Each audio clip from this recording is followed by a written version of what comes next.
Hello guys, subscribe to this YouTube channel and press the bell icon so that you'll never miss a video of Samkalp IAS. So it is extremely important to know what to study and what not to study. तो सबसे पहले आप बहुत ही comprehensive syllabus दे रखा है UPSC ने, तो आप उस सिलेबस को पढ़िए very carefully, mug it up और even paste it in front of yourself. So how it will help is that whenever you're going through any static portion or reading about any current affairs issue, then you will be able to link it to to which part of the syllabus कि वो आप चीज़ पढ़ रहे हो. तो इससे आपका track भी रहेगा कि at least you're in the right direction. ठीक है, तो स्टैटिक और करंट अफेयर्स पोर्शन मेनली है यूपीएससी में. स्टैटिक के लिए बहुत ही जनरल स्टैंडर्ड बुक्स हैं and I would suggest to keep your sources to the minimum. मेरा तो इतना मिनिमम हो गया था कि मुझे लगता था कि मेरे से कम किसी ने पढ़ा होगा या नहीं इस एग्ज़ाम में. बट उससे फ़ायदा क्या होता है that I use to revise it very often. तो जितना रिविजन होगा उतना दिमाग में आपकी बैठेगी चीज़ें और उतनी अच्छी तरीके से आप रिप्रोड्यूस कर सकते हैं अपने फाइनल एग्ज़ाम में. तो जैसे मुझसे कल कोई पूछ रहा था कि how did you score reasonably good marks in GS2, GS3, GS4. तो मैंने कहा कि मैं कोई चीज़ रट के नहीं जाती थी. आई नेवर मतलब crammed any thing in this exam. मुझे जितना समझ में आता था और मेरा जितना दिमाग काम किया वैसे मैंने आंसर लिखा और सरप्राइजिंगली मेरे आंसर्स बहुत बेटर थे उन लोगों से जो क्रैम करके आते थे. तो यही चीज़ यूपीएससी आप में थोड़ा अलग सा ढूंढता है. You need that competitive edge and वो तभी आएगा when your thinking comes out in the paper in your mains exam as well as your personality test. तो ये चीज़ आपको धीरे धीरे करके डेवलप करनी है. जितना आप इशू को आराम से पढ़ेंगे एक जगह पे उतने ही तरीके से आप एनालाइज कर सकते हैं और जितना एनालिटिकल कैपेबिलिटी बढ़ेगा उतने चांसेस भी आपके बढ़ेंगे कि आप अच्छा करेंगे अपने फाइनल एग्जाम में. तो जैसे सब टॉपिक्स कहते हैं वैसे आई वुड ऑल्सो से कि mocks are extremely important at all the stages. I took about I think 40 to 50 mocks for prelims and about 10 to 12 for mains and 5-6 mock interviews I gave for the final interview. तो मेरे से तो ज़्यादा लोगों ने मॉक्स की practice की, मेरा तो बहुत ही कम रहा है. बट आई वुड सजेस्ट कि मॉक्स से इट इज़ मोर कितने नंबर ऑफ मॉक्स करें इससे ज़्यादा इंपॉर्टेंट है कि आप कितना सीख रहे हैं उस मॉक्स से. क्योंकि आपको ये देखना है कि आपकी गलती कहाँ हो रही है और वो जाके फाइनल एग्जाम में वो सेम गलती नहीं करनी है. अगर आप एलिमिनेट करें, 2 ऑप्शंस में एलिमिनेट करें और गलत चूज़ करें तो आपको ये सोचना है कि आपने क्या सोचा था जिसकी वजह से वो आंसर गलत हो गया. और जो सॉल्यूशंस आते हैं ये अलग अलग कोचिंग इंस्टीट्यूट्स के, वो ये बताएंगे कि आपको किस डायरेक्शन में सोचना है कि आप सही आंसर को डिड्यूस कर सकें. सेम चीज़ आपकी मेंस में भी है. मेंस में many aspirants do the mistake of answering what they know about the question. ये नहीं होना चाहिए. You have to answer what the question is asking instead of what you know about the question. तभी आपको marks मिलेंगे और यहीं पे ही सबसे ज़्यादा प्रैक्टिस की ज़रूरत होती है कि आप कैसे प्रैक्टिस करें, आप कैसे लिखें जिससे आपका फाइनल वो आपको नैक डेवलप हो जाए कि अच्छा आपने सही तरीके से क्वेश्चन को समझा, उसका क्रक्स समझा है और सही तरीके से फिर आप लिख भी दें आगे. तो अगर 1% improvement you do every day तो आप ये सोचिए कि अब आज से लेके फाइनली आप कितना ज़्यादा इम्प्रूव कर लेंगे. You can't even imagine. You may be a totally different person with totally different perspective about everything अगर आपने आज से अपने आप को हर रोज़ इम्प्रूव करना स्टार्ट किया. तो जैसे सब लोग कहते हैं कि नोट्स बनाने चाहिए, मैं भी कहती हूँ नोट्स बनाने चाहिए. मैंने बहुत टॉपर्स को सुना है कि बहुत इंपॉर्टेंट होता है, बट फ्रैंकली मैंने तो हार्डली कभी नोट्स बनाए थे. इतना टाइम ही नहीं होता था because maths use to eat up all of my time. तो I use to just scribble in my books. Static के लिए I use to scribble in my books और डायनेमिक के लिए भी मैं पढ़ती थी because I use to study with focus in concentration ताकि समझ में आ जाए. अगर लग रहा है कि okay I might forget this thing तो for the current affairs part I used Evernote and वहाँ पे मैं लिख लेती थी.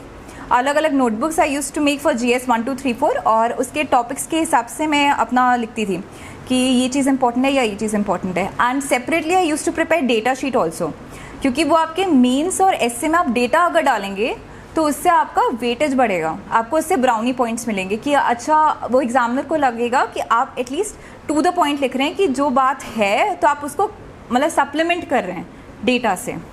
सिमिलर चीज़ कोटेशंस के साथ भी कभी कभी हमें बहुत अच्छे वो लाइंस मिल जाती है, जैसे suppose China is an all weather friend of Pakistan, so if you write like this तो अच्छा इंप्रेशन भी थ्रो करता है। फिर ऑप्शनल पे आ जाएं तो ऑप्शनल आई वुड से कि what ever subject that interest you the most, क्योंकि बहुत लंबी पढ़ाई है तो आपका इंटरेस्ट होना चाहिए उस सब्जेक्ट में। इंटरेस्ट नहीं होगा then you won't be able to sustain it for very long. तो और उसके अलावा you should also go through the past trends of the paper, see what kind of difficulty difficulty level क्या है questions का, और how scoring is that optional, और whether you will be able to sustain and manage it. तो इस हिसाब से optional choose करना चाहिए। खैर मेरा reason was slightly different one. मैंने ये कह दिया था that I do not want any humanities optional because I won't be able to write long answers, even though I wrote some for GS because we don't have any option in that. But उसमें मैंने ये सोचा था कि जितना objective हो सके ताकि एग्जामिनर का डिस्क्रिशन हट जाएगा वहाँ से। मैथ्स में either the question is right or the question is wrong, there is nothing in between. तो इसीलिए I chose maths and also I have been reasonably good in maths since my school days. तो मेरे लिए maths ज़्यादा अच्छा fit था, और plus maths के साथ एक बहुत बड़ा एडवांटेज ये है कि if you study for even 8-9 hours at a stretch तो आपको फील ही नहीं होगा, आप मतलब दैट बिकम्स लिटिल रिफ्रेशिंग। अगर आप GS उतना पढ़ेंगे 8-9 आवर्स स्ट्रेच तो एकदम पूरा एग्जॉस्ट हो जाएंगे by the end of the day. Maths में वो चीज़ नहीं, क्योंकि आपका दिमाग बहुत चलता है मैथ्स में। सो ये था। तो जैसे बहुत बार sometimes we get lost in the preparation कि यार हम सही कर रहे हैं या नहीं कर रहे हैं, कैसे करना चाहिए आगे। तो for that I would suggest that you make a proper time table depending upon the month wise या फिर वीक वाइज और डे वाइज, और थोड़ा सा ओवर एम्बिशियस होना चाहिए आपका टाइम टेबल, ताकि मतलब you are on your toes तुरंत, मतलब जैसे जैसे आप कर रहे हैं वैसे वैसे आपको उतना ही सेंस ऑफ अचीवमेंट होगा at the end of the day, अगर आपने अपना कंप्लीट कर लिया अपना टारगेट। और अगर स्पिल ओवर होगा तो उससे आपका प्रेशर बढ़ता है। तो दोनों चीज़ें थोड़ा सा बैलेंस बना के चलना चाहिए कि थोड़ा सा प्रेशर भी बना रहे और मतलब आप थोड़े से रिलैक्स भी रहें कि okay I have completed this much of my syllabus and only this much has to be done. Okay, तो one thing that is very common among UPSC aspirants is comparison with your peers, या आपके जो friends जो MBA कर रहे हैं, MS करने गए और doing very well in their professional careers. Even I used to do it a lot of the times. I used to say oh मैं तो यहीं पे फंस गई हूँ, मैं कैसे करूँगी, नहीं हो पाएगा, मैं तो मतलब आई विल बी अनएम्प्लॉयड और कुछ नहीं हो पाएगा मेरा, ये वो। ये बहुत नेचुरल चीज़ है, हर ऑल्टरनेट डे आती थी मुझे। तो उसमें अगर if you can do it तो थोड़ा सोशल लाइफ थोड़ा सा कट ऑफ कर लीजिए, और अगर नहीं है तो ये सोचिए कि आपका गोल क्या था। गोल आपका बहुत लॉन्ग टर्म है, तो उसमें आपको थोड़ा सैक्रिफाइस तो करना ही पड़ेगा। ये चीज़ तो आप मान के चलिए, सैक्रिफाइस करना ही पड़ेगा। बट अगर आपने आज सैक्रिफाइस किया तो आपका रिवॉर्ड भी उतना अच्छा होगा। अगर आप if you give in to your cravings या मन में, तो वो बाद में आपको उतना वो फेच नहीं करेगा। फिर अगर आपका अच्छा नहीं आया result then you will regret, यार मैंने क्यों टाइम वेस्ट कर लिया, why did I go out that time and wasted so many days of my preparation like that. तो माई फादर यूज टू से अ लॉट ऑफ टाइम्स, जिससे मैं कहती थी अरे मेरा मन नहीं कर रहा पढ़ने का, I don't want to study. तो ये कहते मन कुछ होता है क्या? मन कुछ नहीं होता है। If you give in to your cravings तो नहीं हो पाएगा आगे। अगर if you have taken this decision of clearing UPSC, I know everyone wants to clear UPSC, then you have to have a very solid resolve in yourself कि मुझे 1 साल के लिए चलो कंट्रोल करना है। और जो डिलेड ग्रेटिफिकेशन वाली चीज़ होती है वो बहुत ज़्यादा काम आती है इसमें, कि मैं सपोज अगर किसी को फ़ोन लेना है, नहीं अच्छा if I do good in mocks then I will get a phone, और वैसे ये तो बहुत बड़ी चीज़ है, but if I clear prelims और mains then I will get a new phone. ऐसी चीज़ से आपको अंदर से खुशी मिलेगी, and then there will be something that you look forward to कि अच्छा आपने अगर अच्छा अपना परफॉर्मेंस किया तो तब आपको कुछ अच्छा मिलेगा। तो वो वाली चीज़ आपको मोटिवेट भी करती है। तो और बहुत बार ये आता है कि यार आई जस्ट गिव अप, आई नहीं हो सकता है मुझसे, एकदम नहीं हो सकता। तो always remind your self why you started it in the first place. जैसे जब लोग माउंट एवरेस्ट भी अगर चढ़ते हैं तो वो ये नहीं देखते हैं कि यार मुझसे नहीं हो पाएगा, अगर वो ये कहते रहे नहीं हो पाएगा तो वो नहीं कर पाएंगे। आपका माइंड जैसे आप जो सोचोगे आपकी बॉडी भी वैसे ही रिएक्ट करेगी उससे। अगर आपने ये सोचा कि नहीं हो पाएगा तो आप नहीं कर सकते। अगर तो आपको हमेशा ये सोचना चाहिए कि आपने स्टार्ट ही क्यों किया था। फिर आपने गिव अप करने के लिए तो स्टार्ट नहीं किया था, इतने आगे आ गए थोड़ा सा ही रास्ता और बचा है बस, और फिर उसको कर जाओ, फिर उसके बाद आराम करो, ठीक है। तो this exam is not just a test of your knowledge और your hard work, it is more of a mind game. Mental strength और पेशेंस बहुत ज़रूरी है, specially on the day of the exam. आप अगर प्रीलिम्स के time पे बैठे हो, 100 क्वेश्चन है, फर्स्ट पेज देखा, कोई क्वेश्चन नहीं आता है। मेरा अगर अपना मैं बताऊं एक्सपीरियंस, मुझे दोनों अटैम्प्ट में 30 क्वेश्चन ज़्यादा नहीं आते थे पूरे 100 क्वेश्चंस में, बाकी सिर्फ एलिमिनेशन से होता था। पर मेरा एटीट्यूड थोड़ा डिफरेंट था during the day of the exam कि अच्छा कोई बात नहीं यार, चलो देखते हैं, जो होगा देखा जाएगा। तो इस एटीट्यूड से अगर आप जाएंगे, जो होगा देखा जाएगा, तो आपका डेफिनेटली अच्छा ही होगा। वरना आप ये सोचेंगे अरे यार शिट मुझे ये नहीं आता, ओ नो मैंने ये पढ़ा था, तो आपका दिमाग और बंद हो जाता है। तो you have to trust your brain that you will do the right thing, you will write it, अच्छे से लिखोगे आप और आप सही करके भी आ जाओगे। Even during means I hardly new 13-14 question, और मतलब कि मैं पूरा 20 के 20 लिख के आई, और मार्क्स भी अच्छे आ गए, क्योंकि यू नेवर नो कि आपका कौन सा क्वेश्चन एग्जामिनर को कैसे अच्छा लग जाए और आपको कहाँ 1-2 नंबर एक्स्ट्रा मिल जाए। इवन ड्यूरिंग मॉक्स ऑल्सो मुझे जो क्वेश्चन एकदम नहीं आता था, मुझे ज़्यादा नंबर उसमें मिलते थे, और जो क्वेश्चन आता था मुझे उतना नंबर ही नहीं मिलते थे उसमें। ये this was very common with me. तो मैं यही कहूँगी कि you have to maintain your calm and composure, और आप सामने अपने कोट्स लगा लीजिए कुछ कि आपको मोटिवेट कर सकें।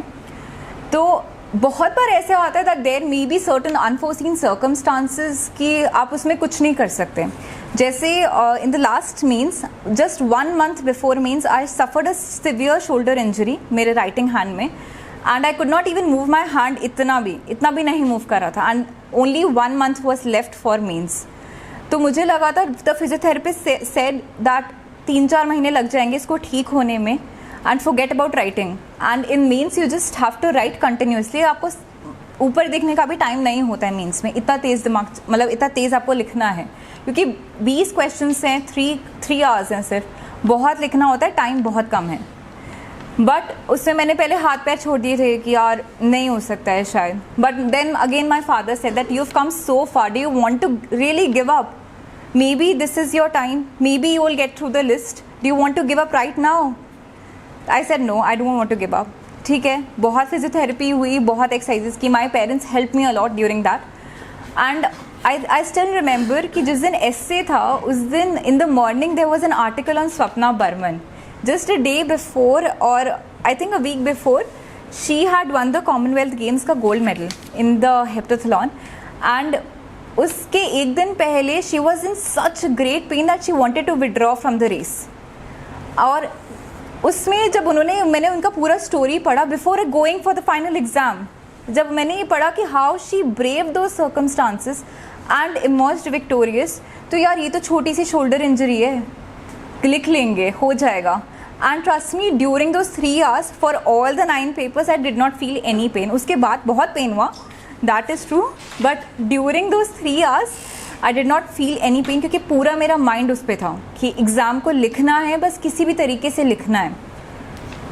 तो ये चीज़ आप हमेशा सोचिए that if you face any kind of adversity, you are not alone in that. There have been many toppers who have braved such difficult circumstances and still made it to the final list. So if they can, even you can. You just need to have the right kind of willpower and the desire to succeed. So it is all from my side.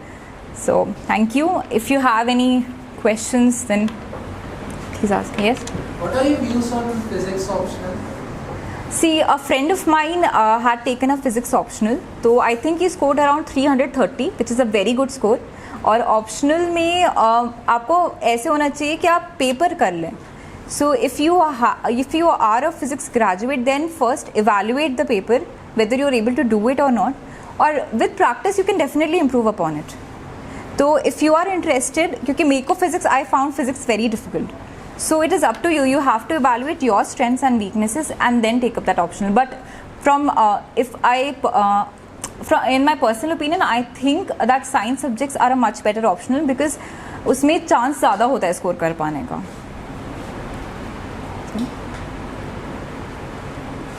Is that all?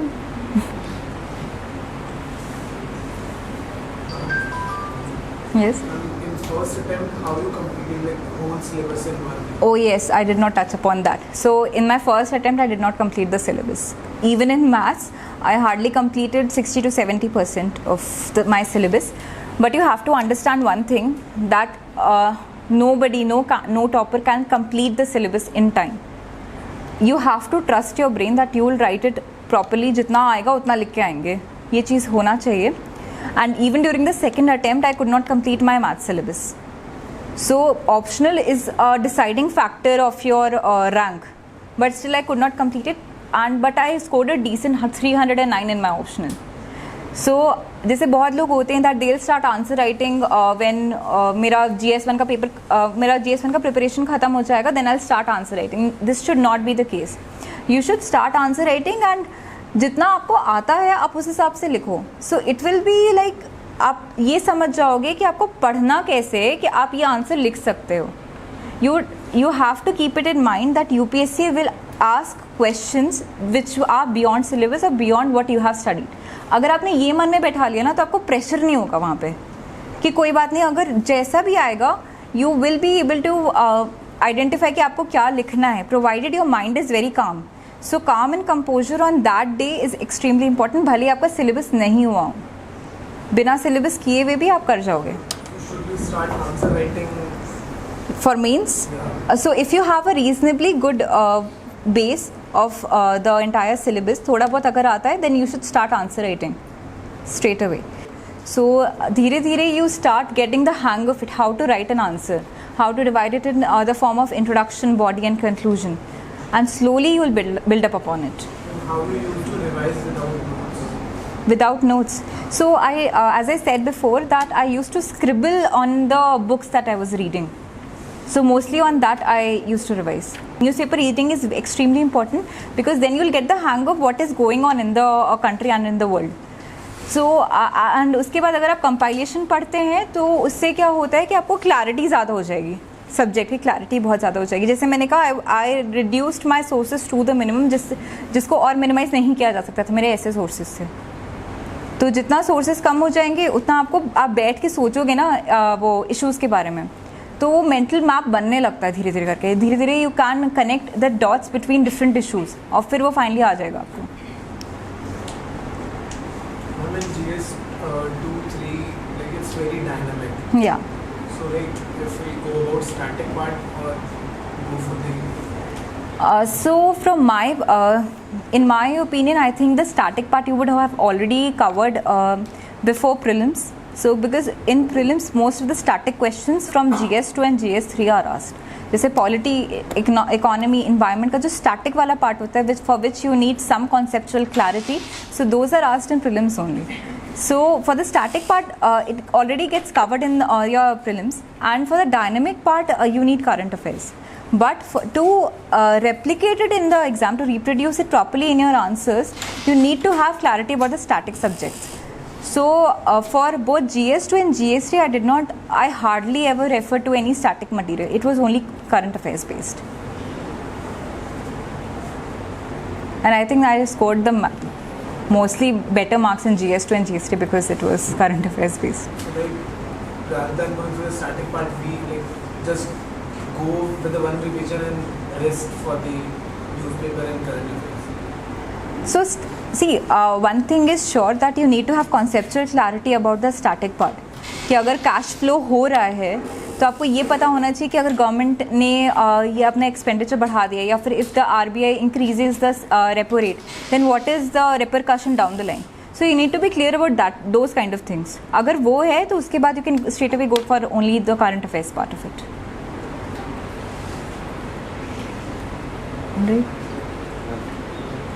So you told that like out of 20 you were knowing 11 and out of remaining you just go for it. Yeah.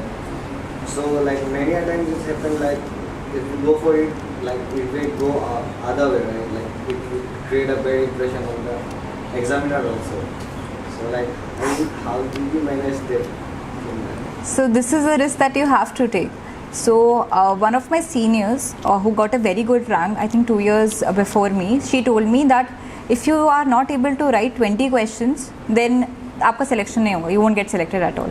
So that thing was always there in the back of my mind that I have to write 20 questions no matter what. I'll at least get 1-2 marks, and see 1-2 marks across 20 questions, it is 20 marks.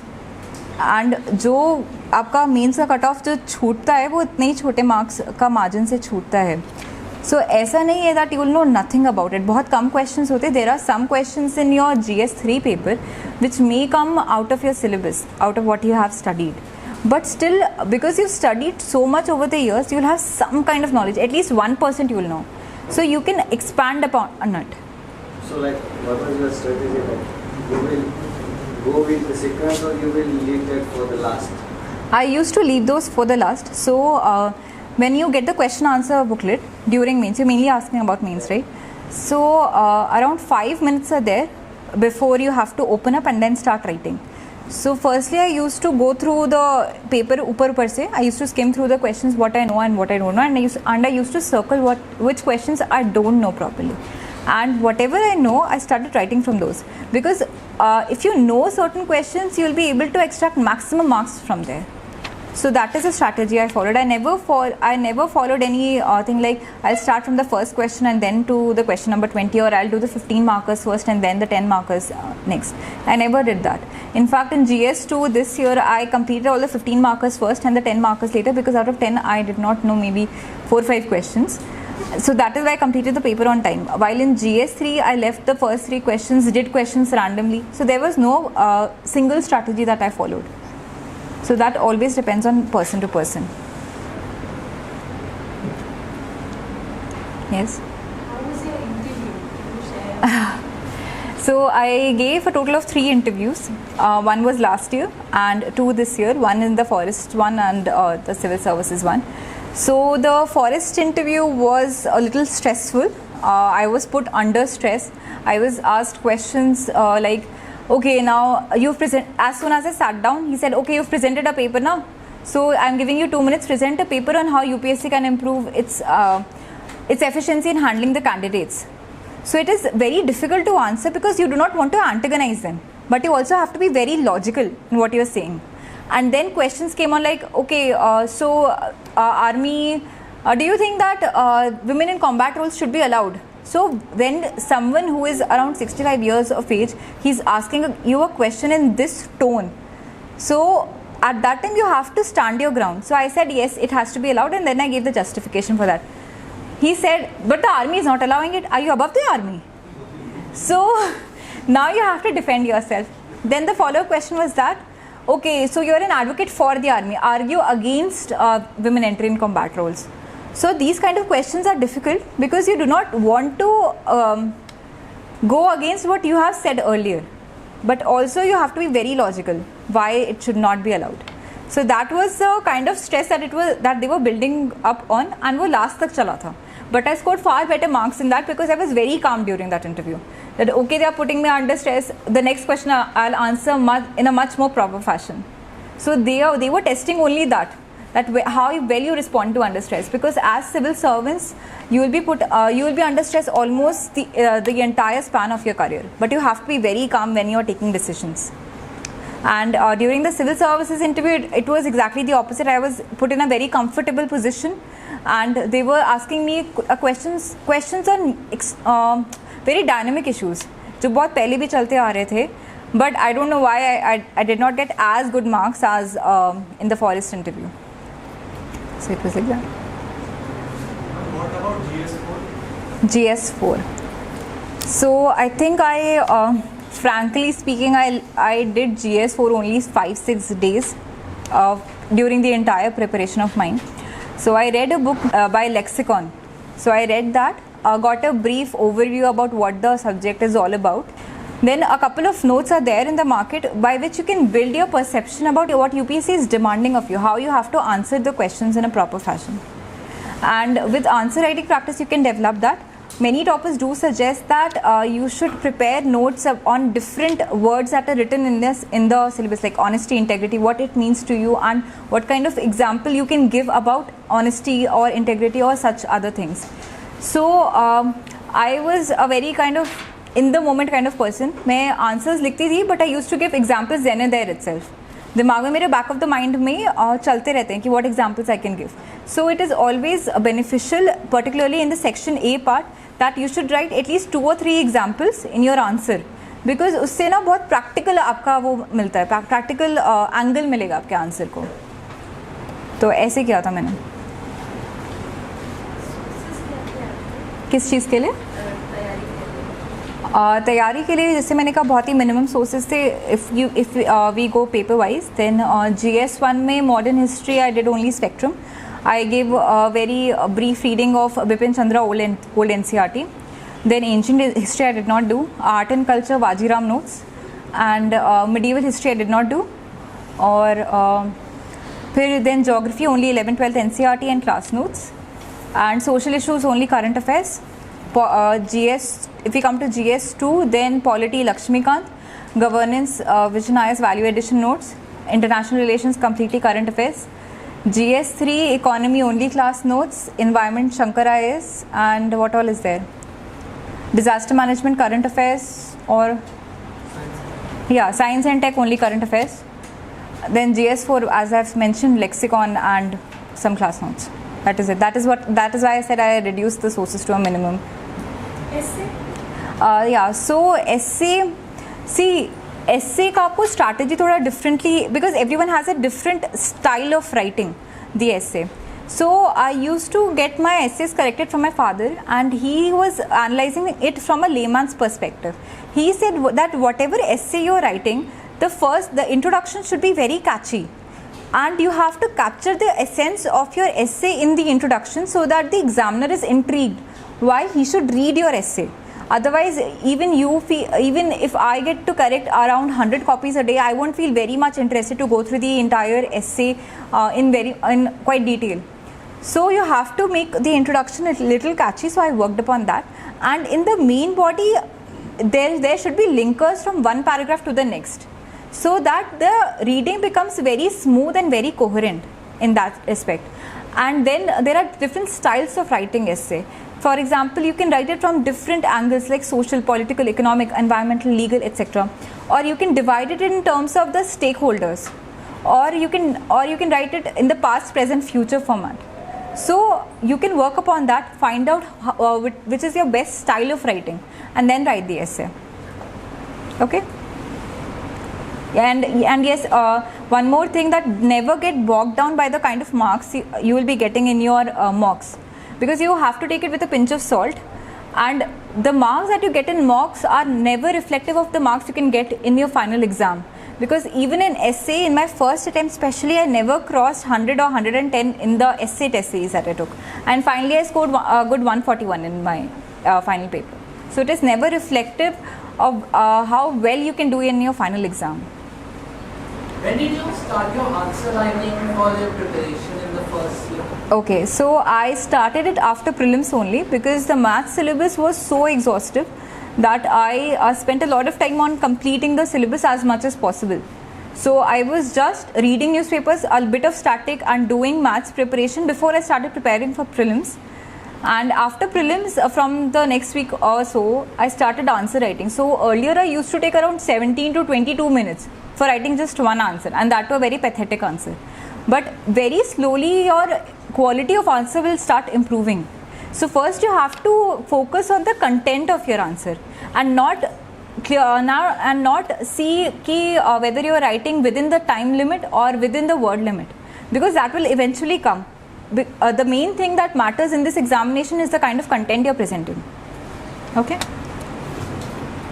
Yes. During interviews, do you think that they probe you on each and every answer to a point of being uncomfortable, and also what all qualities or aspects do you think were assessed during the interview? So I don't think that they'll probe you on every question so that you become uncomfortable. In the forest interview, as I said, they were probing me on certain questions. But in the civil services interview, there were only 1 to follow-up questions on the different kind of issues. So it all depends on how well you're answering, and if you're giving any kind of scope, if they think that there is any kind of scope that is left for them to pick up a question and then ask you on that. So the one quality I think that is extremely important is to be calm in that situation, because what the aspirants, they are under extreme stress when they are going for the interview, because it is a very stressful situation. 5 लोग हैं who are 65-70 years of age or 40 years of experience and they are probing you, they are asking you questions, you are seated in the middle, और एक semi circular वो table होता है and then they ask you questions. कहने को तो ये बहुत stressful situation है, but always see it in a fashion कि आप उनसे normal discussion करने जा रहे हो. It is just a conversation that they are trying to have, and if you take it like that, no, then you'll be extremely calm during that situation. That you will answer whatever question they are posing to you, answer it in the best manner possible. Maths का जो optional subject था उसके लिए sources and 70 या 80% syllabus complete करने में कितना minimum time लगेगा? कितना मिनिमम टाइम लगेगा वो बहुत डिपेंड करता है कि आपने अपना टाइम जीएस और मैथ्स के साथ कैसे डिवाइड कर रखा है, क्योंकि वो डिवीजन थोड़ा मुश्किल हो जाता है, बिकॉज कोई ओवरलैप तो है नहीं और मैथ्स का सिलेबस बहुत बड़ा है. So what I have heard from many people who have completed maths optional, so they said that around 9 months for first reading of maths कि आपको समझने में इतना टाइम लगेगा. सो मेरा थोड़ा डिफरेंट केस था. मैंने आई थिंक अराउंड 2-3 months में I used to read only newspapers and only do maths in my first attempt, just before prelims. So I think December end से लेके February end तक 2-3 months उतने में I completed about 5-6 topics because I used to do maths all day. तो उतने में हो जाएगा. तो it depends कि आप कितना टाइम दे सकते हैं उस मैथ्स में, वरना I guess 6 months is sufficient to complete maths as a syllabus. So I subscribe to IMS Notes. IMS is a coaching for maths. They have very good notes on maths. They explain the concepts very lucidly and have a variety of examples और बहुत सारे unsolved questions दे रखे हैं और previous year questions भी दे रखे हैं. तो previous year questions for all ये maths और GS papers के लिए बहुत important होते हैं, because you tend to analyze कि कैसे टाइप के questions पूछे जा रहे हैं. तो मैथ्स में खासकर वो सबसे ज़्यादा अच्छा है इसलिए क्योंकि कई बार क्वेश्चन सीधे सीधे रिपीट हो जाते हैं. ठीक है, तो मैंने तो मैथ्स के IMS नोट से ही किया था, मोस्टली वही करने में मुझे बहुत टाइम लग गया था. एंड जब भी थोड़ा डाउट होता था I used to refer to certain books, but कभी कोई ऐसी प्रॉपर बुक नहीं की है मैंने मैथ्स की. देखिए इसमें हाँ मैथ्स के लिए self study is the best thing that you can do. देखिए ये चीज़ है, आप ये चीज़ मान लीजिए कि आपको एग्ज़ाम क्रैक करना है, बस आपको बहुत ज़्यादा रिसर्च नहीं करनी है. एक सफिशेंट नॉलेज होनी चाहिए, आपका ब्रेथ बहुत ज़्यादा होना चाहिए चीज़ों का, डेप्थ भी होनी चाहिए, पर ब्रेथ ज़्यादा इंपॉर्टेंट है इस एग्ज़ाम में. और क्रैक करना है तो आपको तरीके अपने ढूंढने के कैसे कैसे आप क्रैक कर सकते हैं. हर टॉपर की स्ट्रैटेजी अलग होगी, आपकी स्ट्रैटेजी अलग होगी, बट फाइनल एम यही है कि क्रैक करना है एग्ज़ाम और फाइनल लिस्ट में निकलना है as soon as possible. Would you like to share a few things about your hobbies and interests? Sorry? Hobbies and interests. What about hobbies and interests? So actually that depends from person to person. So my hobbies were swimming and lawn tennis. I really like swimming or lawn tennis. I used to play in my college also. So.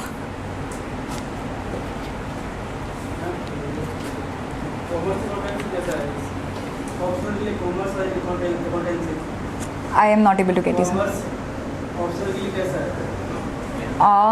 See, I do not have enough information on how commerce has been performing as an optional. So you can Google on the toppers strategy for commerce. So you will get different toppers who have cleared it with commerce. I think someone, I am not able to recall his rank, someone I met yesterday who has cleared it with commerce. So Google it up and see how commerce has been performing over the years and whether you are interested in it and how what kind of marks it can fetch you. Because at the end of the day you want to have maximum score. जितना score आप ज़्यादा कर सकते हैं उतना ही अच्छा है. Considering the unpredictability of UPSC paper, will it be wise to look ancient and medieval history? See, you should have a decent enough knowledge about ancient history. So जो मेरा क्लास नोट्स थे तो most of it was focused on art and culture because that was being asked in prelims at that point of time when I took coaching. पर थोड़ा बहुत idea उसमें उन्होंने ancient history का दे दिया था. एंड तो अगर आपको कोई अच्छी गाइड बुक मिल जाती है एंशियंट हिस्ट्री की, they are never going to ask you about what kind of wars one fought और व्हाट काइंड ऑफ दिस और that happened.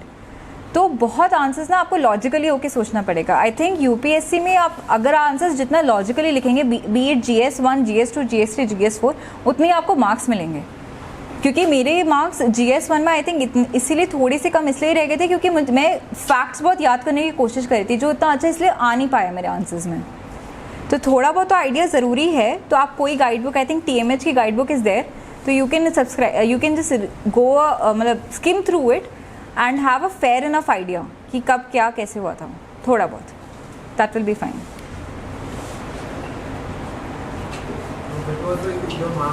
Marks different between first attempt and second attempt? So this attempt, as per the trends that have gone, because the cutoff is also reduced. Last year the cutoff was total cutoff was 1006. This year it was 982. तो इस साल लोगों को marks in general कम मिले हैं. So and this year the essay paper was more of कि philosophical essays ज़्यादा आ गए थे इस बार. And I had never written any philosophical essay. I wrote it directly in the exam. तो आइडिया नहीं था, तो आई scored little less in essay. And then compared to my rest of the peers, I scored decent enough score in every subject. तो इसीलिए रहा है, वो बहुत डिपेंड करेगा कि वो ट्रेंड कैसा चल रहा है. You should never focus on कि आपको इतने मार्क्स लाने हैं. You should always focus on कि आपको कितना अच्छा लिखना है जिससे ज़्यादा नंबर आ सकते हैं. Focus on the quality, the marks will come.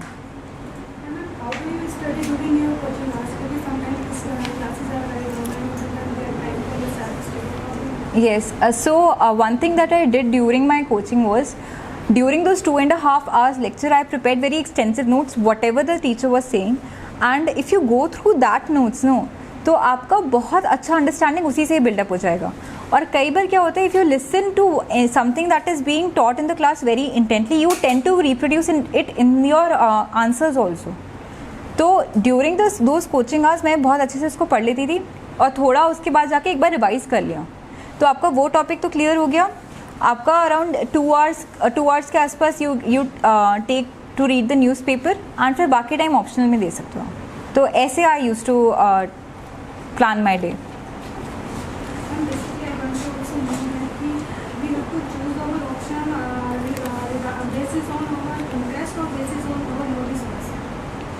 It has to be a good balance of both, because interest is extremely important, because any optional, be it a humanities optional, will take around 3 to 4 months and you have to sustain it for that long. You want to study something. UPSC में आपको मन करना चाहिए पढ़ने का, तभी आप पढ़ सकते हैं, वरना आप नहीं पढ़ोगे. तो इंटरेस्ट तो होना चाहिए. और फिर आपने क्या चीज़ पूछी थी? हाँ, previous knowledge I don't think कि बहुत ज़्यादा ज़रूरी है if you have a good enough source banking it, क्योंकि मैथ्स में मोस्टली BSc ऑनर्स का आता है and I did not have any knowledge about it. So what ever material that they had provided it, तो मैंने उसी से पढ़ा था. आप उससे पढ़ लोगे अगर आपका इंटरेस्ट है, और इफ़ यू फील कि हाँ यू कैन स्टडी इट, तो I think it can be done.